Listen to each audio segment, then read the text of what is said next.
The Grand Lux Hotel's ballroom shimmered under a constellation of crystal chandeliers, their prisms scattering golden light across the polished marble floor. Champagne flutes clinked delicately in the hands of the elite, their laughter weaving through the air like threads of silk. Silk-draped tables gleamed with silver cutlery, each centerpiece a cascade of white roses and flickering candles.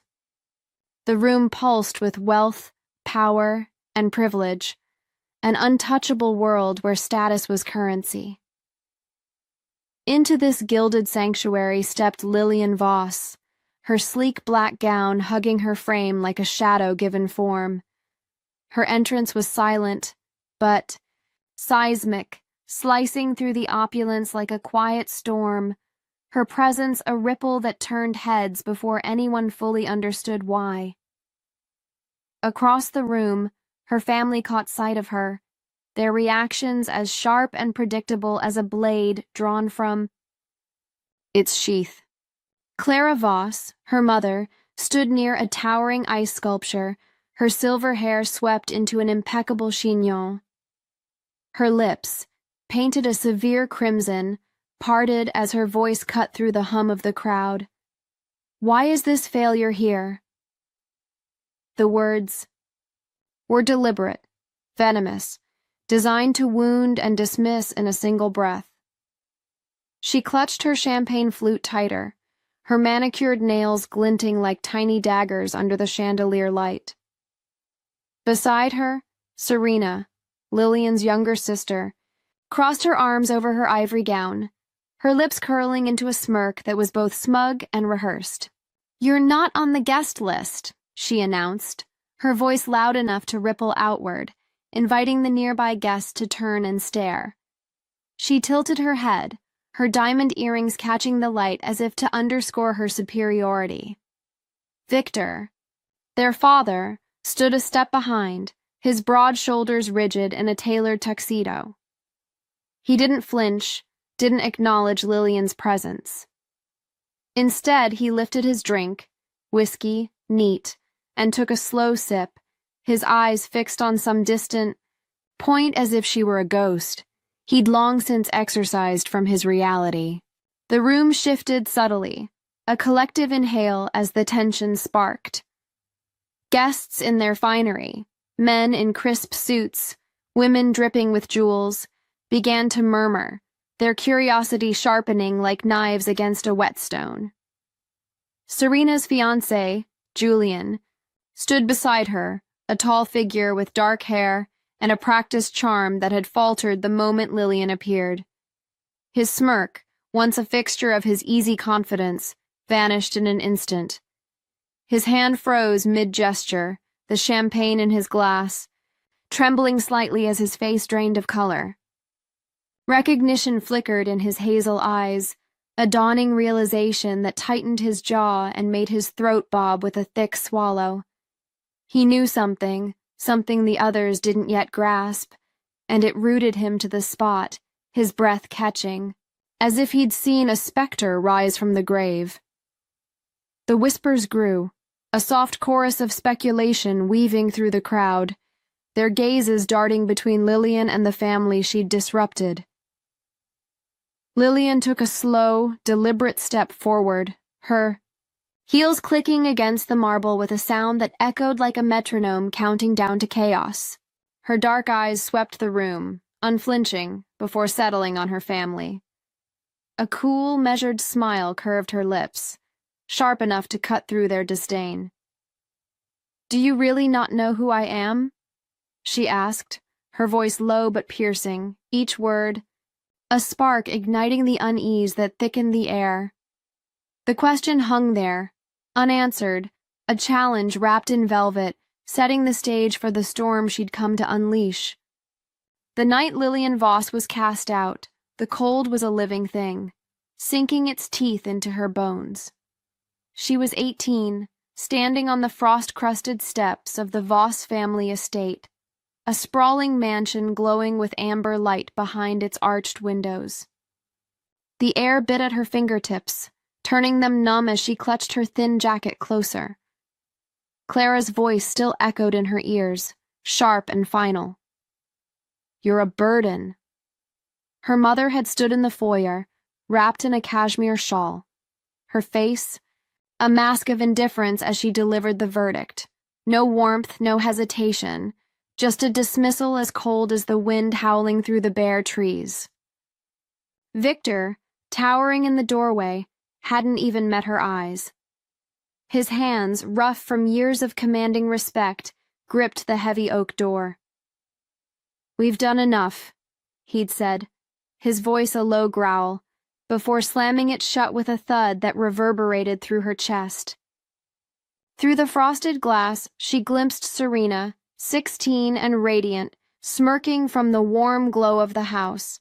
Her sister's lips curled in silent triumph, as if Lillian's expulsion was a victory she'd orchestrated herself.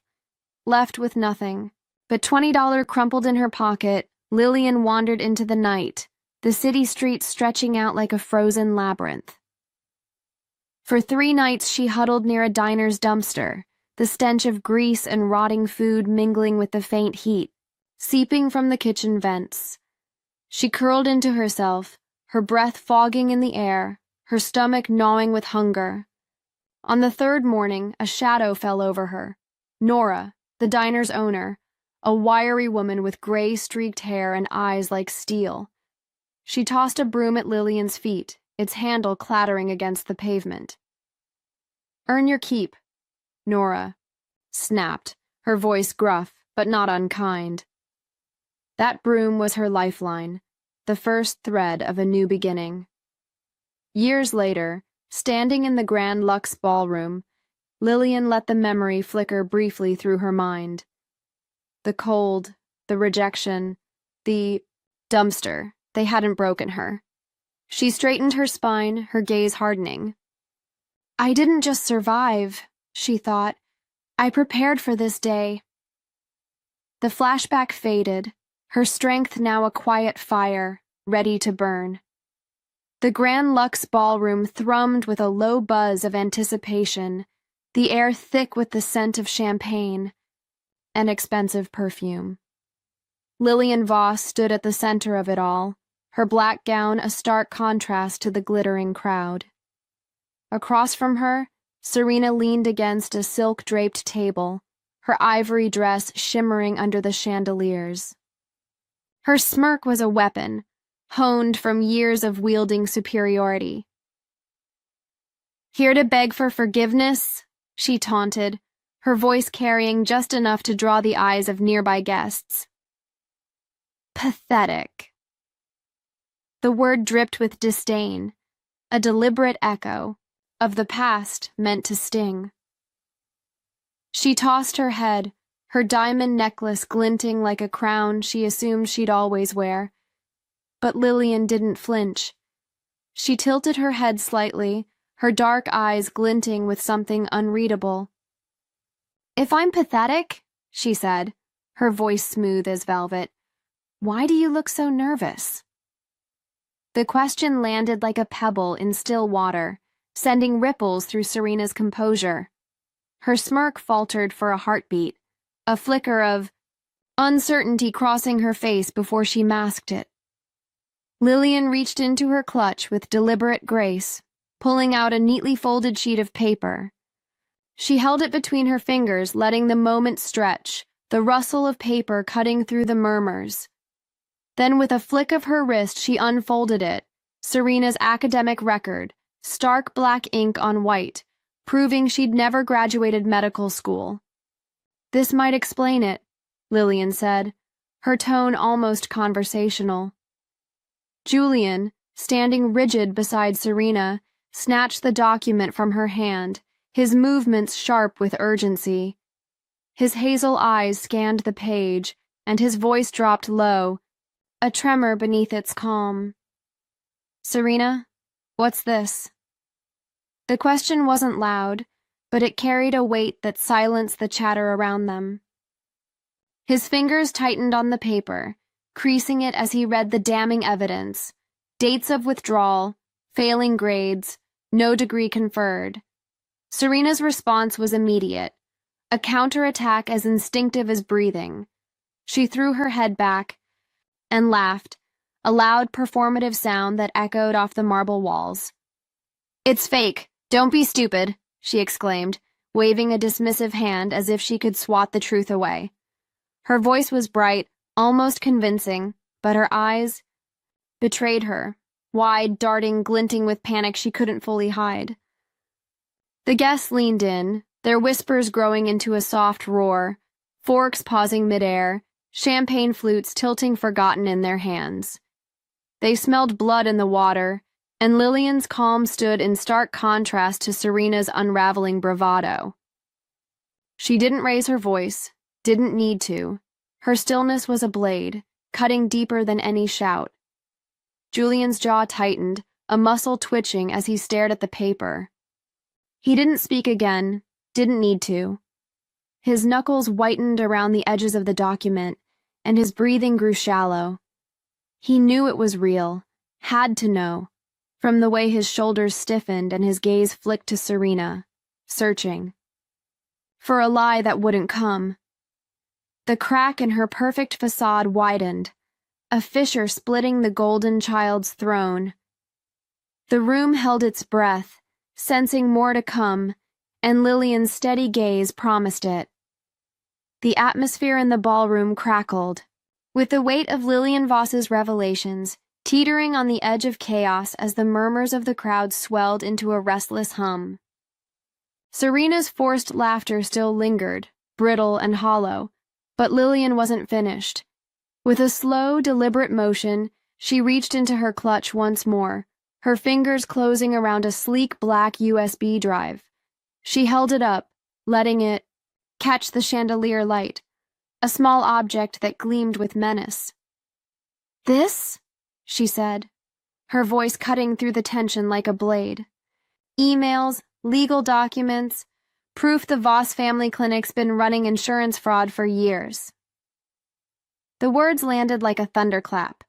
Clara gasped, a sharp, involuntary sound that broke her icy composure, her champagne flute trembling in her hand.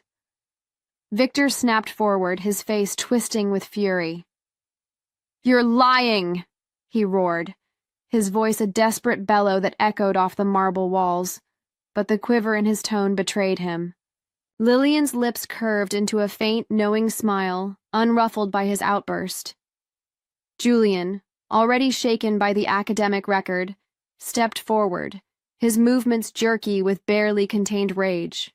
He snatched the USB from Lillian's hand, his knuckles whitening as he gripped it. Without a word, he strode to the DJ booth, shoving aside a stack of speakers to reach the laptop. The DJ, a wiry man in a cheap tuxedo, stumbled back, wide-eyed, as Julian jammed the drive into the port. The screen flared to life, casting a harsh blue glow across his face. Lines of text scrolled, falsified patient records, invoices for treatments, never provided bank transfers siphoning millions into offshore accounts. The evidence was undeniable, a digital noose tightening around the Voss family. Julian's breath hitched, his eyes darting across the damning files. He spun to face Serena, his voice raw with betrayal. "You lied to me!" The accusation exploded from him, loud enough to silence the room. His hand flew to his left finger, yanking off the gold wedding band. With a flick of his wrist, he hurled it at Serena's feet, the metallic clink reverberating like a gunshot. The ring skittered across the marble, coming to rest near her trembling heels, a symbol of their shattered future. Lillian watched the scene unfold, her calm a stark counterpoint to the unraveling chaos. She took a step closer, her heels clicking with precision, and delivered the final strike. "Oh, and one more thing," she said, her smile widening just enough to show teeth. "You've been using my identity for tax fraud for a decade. The IRS is outside." The words were a guillotine, swift and final. Victor staggered, his broad frame swaying as if the floor had shifted beneath him. His hand clutched at his chest, his face draining of color, a man staring into the abyss of his own ruin. Clara froze, her champagne flute slipping from her fingers, to shatter on the marble in a spray of glass and golden liquid. Her lips parted, but no sound came.